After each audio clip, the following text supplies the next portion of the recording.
situación hiciste una mención y es una consecuencia directa que es el precio de los tickets aéreos o el comunicado que ustedes van a leer. Digamos, hay una expectativa de aislamiento que hace que haya una contracción en la oferta de tickets y por supuesto, ante menos ofertas, la demanda mucho más orientada a pocos servicios, lo que genera es que los precios se eleven igualmente. Ahora, mucho más estructural y profundo, nosotros tenemos en la historia reciente algunos tipos de comparación. Recordemos que Venezuela vivió un boom petrolero, un boom económico que hizo que tenemos cifras de turismo récord, pero de turismo de exportación. Nosotros o de importación, nosotros viajábamos al mundo. Eso tenía presencia de más de 20 líneas aéreas internacionales en los aeropuertos venezolanos, con conexiones a cualquier parte del mundo. Toda vez que teníamos una balanza de pagos positiva importante, que teníamos una entrada de divisas que nos permitía viajar y por supuesto un tipo de cambio sobrevaluado que hacía atractivo viajar al extranjero. Luego, después de la crisis, esa demanda de los venezolanos a viajar, sobre todo de la clase media, cayó por la crisis económica. Eso derivó adicionalmente en deudas comerciales de los bancos nacionales y de privados nacionales con las líneas aéreas. Son deudas comerciales que son importantísimas por un lado, y por otro, bueno, todo lo que fue el aislamiento diplomático que vivió Venezuela terminó retirando esa presencia de más de 20 líneas aéreas a menos de 6 líneas aéreas en los últimos años. Eso, por supuesto, se retroalimenta porque el aislamiento económico, el aislamiento diplomático que afecta a las líneas aéreas, que se suma a la deuda comercial, hace que los venezolanos tengan menor movilidad, que tengan menor capacidad de conexión internacional, que los extranjeros tengan menores oportunidades de venir a Venezuela, y por supuesto es un círculo vicioso que atenta sobre todo con las posibilidades de producción y de inversión en Venezuela. Recordemos que estamos entrevistando a Luis Angarita, profesor de la Escuela de Estudios Internacionales de la UCB. Ahora, Luis, fíjate que en ese sentido, termina perdiendo es el consumidor, ¿no? Indiscutiblemente, porque si uno compara lo que está pasando en Colombia, donde hay una oferta plena de vuelo, uno se consigue que no solamente Bogotá, sino, por ejemplo, Barranquilla, y lo compartí ayer con Ginette, un vuelo de American Airlines, Barranquilla-Miami, diariamente no está en un rango entre $260, ida y vuelta, y llega hasta $430. Y, por supuesto, compiten Avianca y LATAM. Sí, en efecto, a mayor conectividad con el mundo, mayor gama de ofertas, al haber mucha oferta, los precios tienden a bajar por la competencia, y en el sentido inverso, a menor conexión con el mundo, hay menos ofertas, los precios tienden a subir por las escasez de conexiones, y termina no solo siendo afectado el consumidor privado, sino las capacidades de nada, porque parte de las conexiones internacionales tienen que ver con el turismo, pero también parte con oportunidades de negocios, oportunidades de exportaciones, oportunidades de... Creo que tuvimos un problema con la conexión. No, creo que está ahí, pero se está escuchando mal. Continúe. Y a pesar de la conectividad y del internet y de las reuniones Zoom, hacen necesaria la presencia del inversionista o del productor en los mercados foráneos. Ahora, hay muchos precedentes internacionales que dicen que no está supeditada la relación diplomática a una conexión aérea entre las naciones. Lo vemos como entre Estados Unidos y Cuba, y hay otros ejemplos en Venezuela hasta recientemente. En el marco de qué se podría justificar próximamente, y esperemos que sea así, un levantamiento de esta medida en cuanto a la jurisprudencia mundial, no sé si así es correcto decirlo, a los casos que existen en el mundo de que haya conexión aérea aunque los países no tengan una relación diplomática fluida. Sí, digamos, no hay una correlación directa entre el rompimiento de relaciones diplomáticas y prohibirlo. Ahora, lo que hemos visto en este escenario es que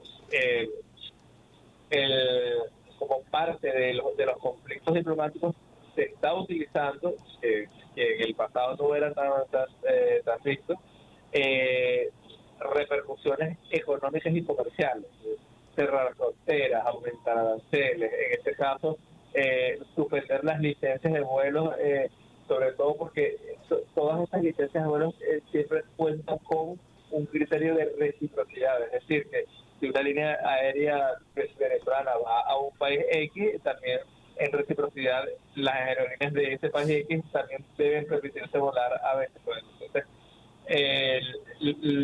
pareciera que son medidas de reciprocidad porque el origen de ese alimento viene precisamente de Venezuela y no de los terceros países. Qué bueno que precisas eso, Luis, porque en otros casos, digamos, es decir, hubo una decisión que tomaron los gobiernos de República Dominicana y de Panamá con respecto a lo que fue, digamos, el anuncio electoral del 28 de julio de no reconocimiento. Pero la decisión la toma Venezuela, digamos, de ruptura de relaciones en un primer momento y después no se sabía cuál iba a ser la decisión de esos gobiernos si suspendían o no vuelo. Entonces, un poco ya en tu carácter de internacionalista, va siendo una tendencia en estos últimos tiempos, por ejemplo, ¿qué está pasando con Rusia? Es decir, Aeroflot no puede volar a la Unión Europea, no puede volar a destinos donde le hayan impuesto sanciones.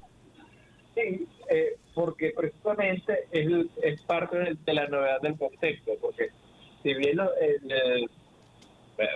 observemos el caso europeo, hay, digamos...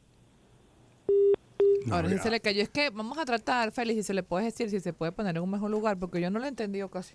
¿Tú lo has entendido más o menos? Se me va la onda en lo que está diciendo. Sí, hay momentos que se cae el audio. Estábamos conversando con Luis Angarita, internacionalista, a propósito de estas consideraciones, tanto desde el punto de vista diplomático como desde el punto de vista de mercado y de las consecuencias. Y creo que el ejemplo más claro lo tenemos. Ayer nosotros, digamos, hay que hacer una precisión, que lo conversábamos anoche, Ginette y yo, cuando hablamos de la alternativa que era el aeropuerto de Riohacha. El aeropuerto de Riohacha no tiene vuelos internacionales. El de Cúcuta sí tiene un vuelo diario de Copa que sale todos los días a las 3 de la tarde. Y está la que están utilizando mucho los maracuchos, es la de Barranquilla, que tiene un vuelo diario de American Airlines, sobre todo en la conexión hacia tanto y Spirit, que vuela a Fort Lauderdale también. Por ejemplo, si usted sale en esos mecanismos de transporte llamados puerta a puerta, transporte de personas, hacia el aeropuerto de Riohacha, allí hay 1, 2, 3, 4, 5, 6 vuelos diarios hacia Bogotá. Y de Bogotá usted puede de allí, salir a otro destino para conectar. Es una de las alternativas, este aeropuerto de Riohacha. ¿Ya tenemos al señor Angarita? Todavía no. ¿A cuánto tiempo está Riohacha de Maracaibo? Maracaibo de Riohacha son aproximadamente unas 2 horas, incluido el chequeo de pasaporte que se hace en Paraguachón, y a más o menos son unas 4 horas de Maracaibo a Barranquilla.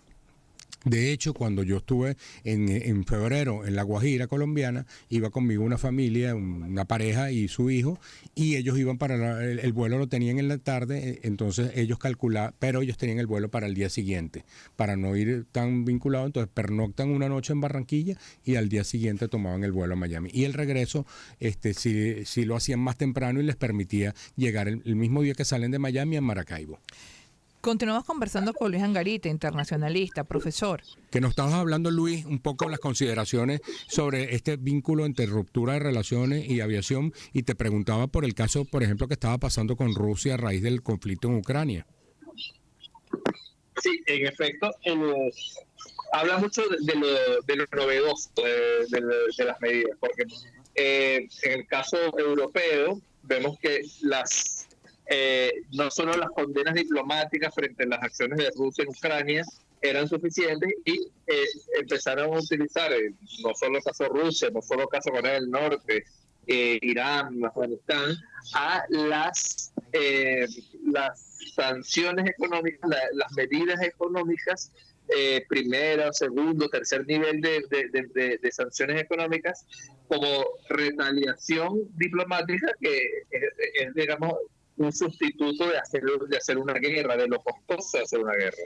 Entonces, en el caso de la acción diplomática europea frente a Rusia, implica no solo la prohibición de actividades comerciales, no solo el cierre de cuentas de cuentas bancarias, sino el tema de la conexión de aerolíneas que tienen como objetivo persuadir de la acción diplomática o de la acción política que está haciendo Rusia frente a Ucrania.